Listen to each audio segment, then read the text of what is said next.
គឺដាក់ស្អី ពីពាក្យបានកាក់មកពាក្យហៅ3ដងហ្នឹងបង អូខេ អូខេពាក្យទី1 You know me let her go ម្ដងទៀតអត់ម្ដងទៀតអត់ You know me let her go You know me let her go អត់ឈីទេ right អើយតែកាក់ខ្លួនឯងមក អូខេចឹងឥឡូវច្រឡៃយើងលេងថា2ពាក្យហ្មង2ពាក្យទៀតហ្មងហើយ Kimochi e ម្ដងទៀតបងម្ដងទៀត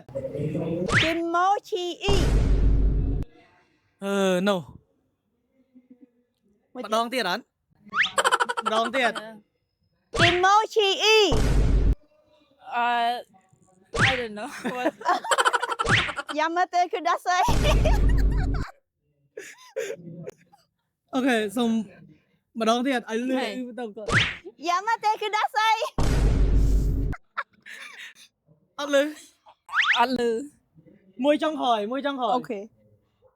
Yamate គឺដាក់ស្អី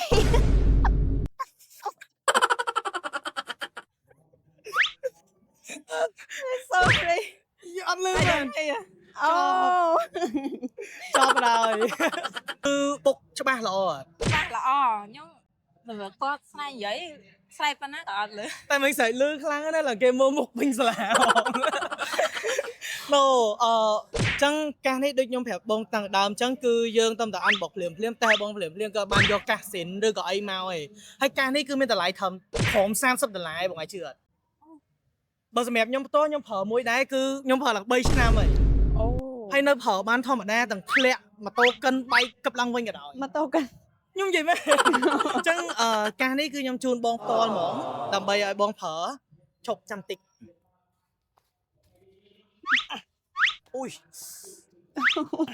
តាមសម្រួល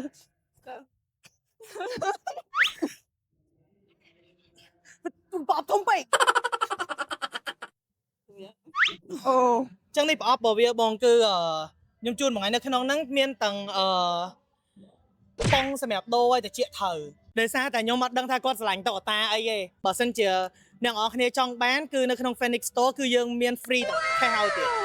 ញ្ចឹងបងមានទាំងកាសឲ្យ free ទាំងខែឲ្យទៀតដើម្បីកុំឲ្យប្រឡាក់លឿនដូចខ្ញុំអញ្ចឹងដោយសារតែបងស្រីចូលរួមដែរអត់ឲ្យបងឯងអត់ទេខំស្រែកប៉ុណ្្នឹងណាអត់មិន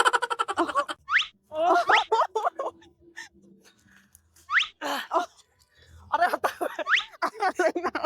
អូខេអញ្ចឹងសម្រាប់មួយនេះវិញគឺជាកាស AirPods 3បាន cancellation noise cancellation ដូច AirPods Pro 2ទេប៉ុន្តែជាកាសមួយដែលល្អដូចគ្នាហើយក៏ thank you so much ចឹងអ្នកនរគ្នាកុំភ្លេចទៅ follow page Phoenix Store មួយហើយបើសិនជាអ្នកនរគ្នាចង់បានអាច order បានឥឡូវនេះគឺកំពុងតែមាន promotion ទៅទិញដល់ហាងទទួលបាន10ទឹកមួយដ៏ស្រស់ស្អាតដែលជា limited edition ត្រឹមតែ210តែប៉ុណ្ណោះតែចង់និយាយមួយចង់ក្រោយមួយទៀតគឺពួកគាត់ថ្ងៃហ្នឹងតបតែងខ្លួនស្អាតខ្លាំងមែនតើហ្មង